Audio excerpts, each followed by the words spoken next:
But as you've pointed out, obviously the Trump that was campaigning has been, especially this time around, a lot different than the Trump that has been governing. And that clearly has not been good. I don't know if you've seen the video clip of Hillary Clinton basically slobbering all over Trump, but yeah, she was like supporting him. She was being nice. I would say this to anyone who's MAGA. Well, they are all friends. I mean, let's be real. This is a class situation. They've always all been friends. You know how many well, listen, well, excuse me. What I said today was, you know, she said she supports me, and I said, well, I guess I have to like her now. She's saying some favorable stuff to me. Right.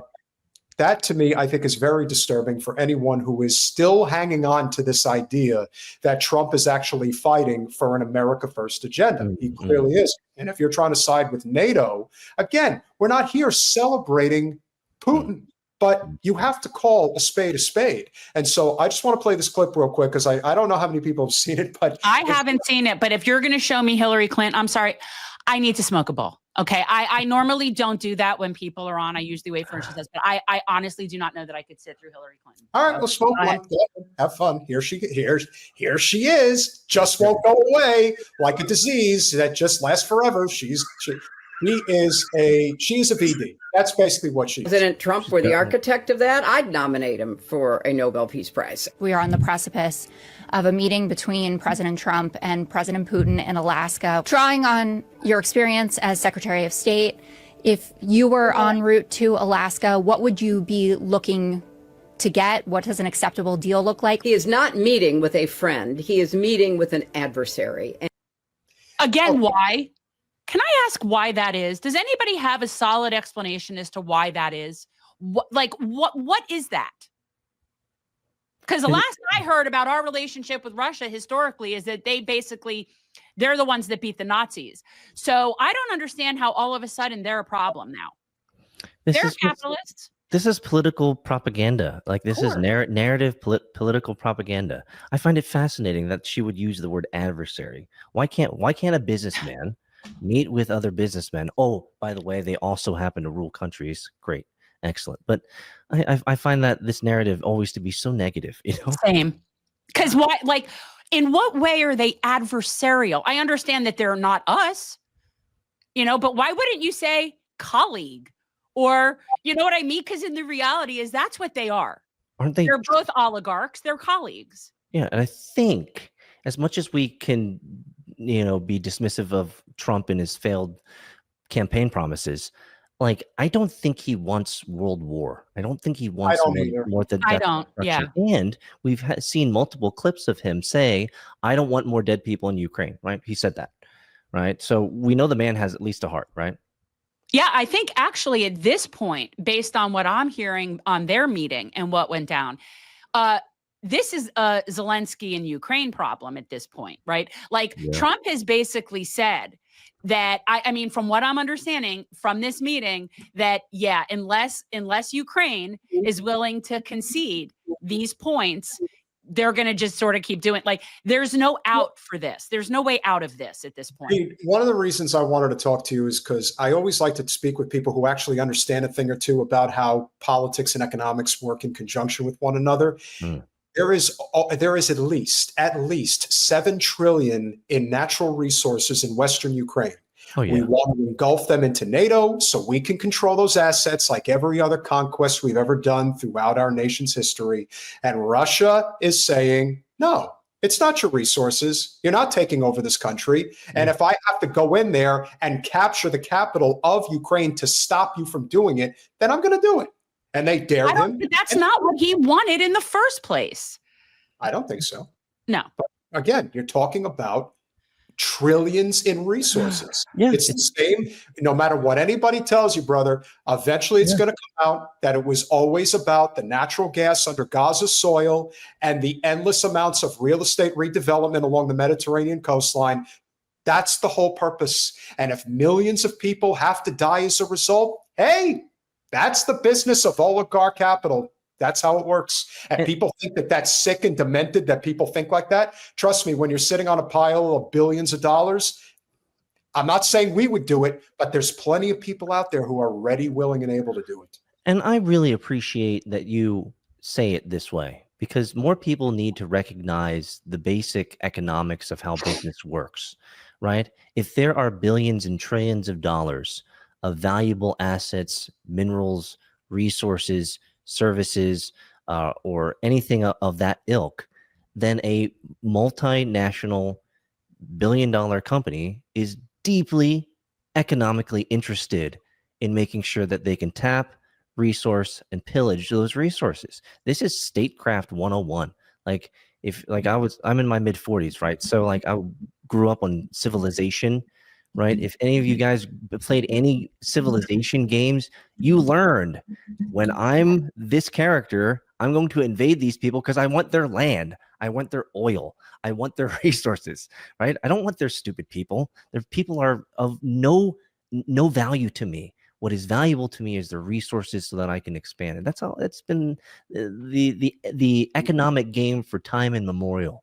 And I'm glad that you guys are able to communicate that in such simple, colloquial ways, because that's the Matt Kim podcast. That's where we come from. We're average guys who do business.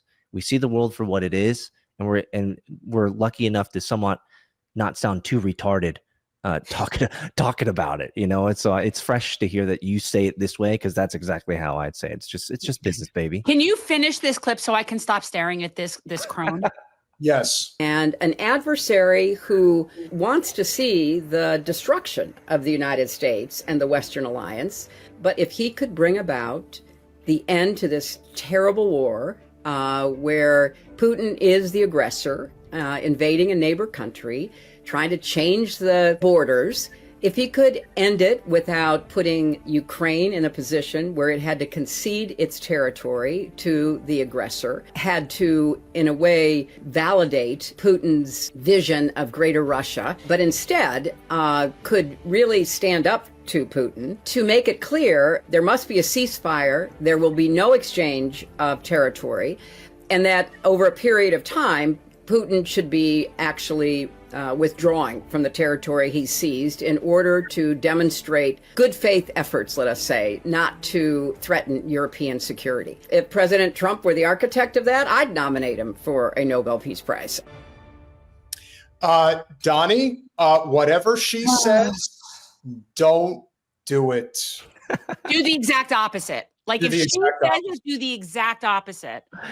She's really good at getting people killed.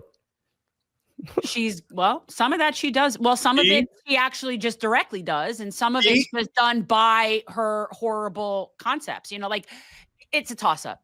Pete, that is just coincidence. Just like the guy who was going to testify against the Clinton Foundation died in that weightlifting accident. I know you remember that one. Well, I used to say people got Arkancided. Now I just say they got Epstein. Yeah, and the Oklahoma City bombing, the timing of that and her involvement, very intriguing. None of that would surprise me. And at the time, I wouldn't have necessarily thought that, but like you see the pattern, like now I see the pattern. The statistical odds are against her in that entire family and that entire lineage. I mean, if we're intellectually honest, and I'm just raise my hand right now, I know 0 people, and I have a large network who have deleted themselves off the timeline. She has like over 100 people that she knows personally that have deleted themselves from the timeline. This is a statistical anomaly. I mean, what about you guys? Are you guys in the hundreds?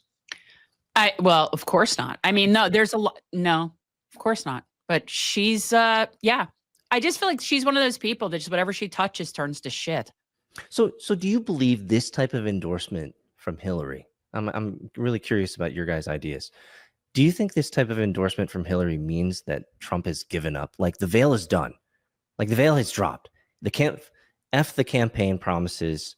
It's just business as usual, baby. And this is her way of saying, you know what, Trump, welcome back to the fold. You gave us some waves here, but we knew that your tiny hat handlers would get you sorted and make sure that you get on the right train here. I mean, what do you guys think? Is this capitulation at its finest? I just think they've always all been the same. I don't think there's ever been a difference. They're all the same. There's never been a difference between Trump or Clinton or Obama or Biden. They're all the same. They're all That is friends. They run in the same circles. They give a shit about the same stuff because their money is in the same places. So they're all the same. Well, don't worry. We're going to talk about Bill in a second, but it's always better with the ladies than Trump ever was. I mean, that's a fact. You just got to keep it real. Pete, it is auspicious that you are here. I know you guys are a little ahead of us right now, but we're catching up. For those of you who are in the chat right now, I just want to say thank you to each and every one of you that have allowed us to get to this incredible milestone. We have officially passed 50,000 subscribers on our channel. Obviously, it's very hard to get off the ground, as we know. And we are obviously hoping that Jen lives long enough, Pete, that we can get to 100,000. So it's not happening, but I will say it would be nice if they'd send me half a plaque. Like, do you think if I tell them I'm never making it to the 100K, could you just send me half the plaque for the 50K? Because yeah. You guys will get there. You guys will get there. I've been. Yeah. Oh no. He will get there. I won't live long enough to see it. But you'll be fine.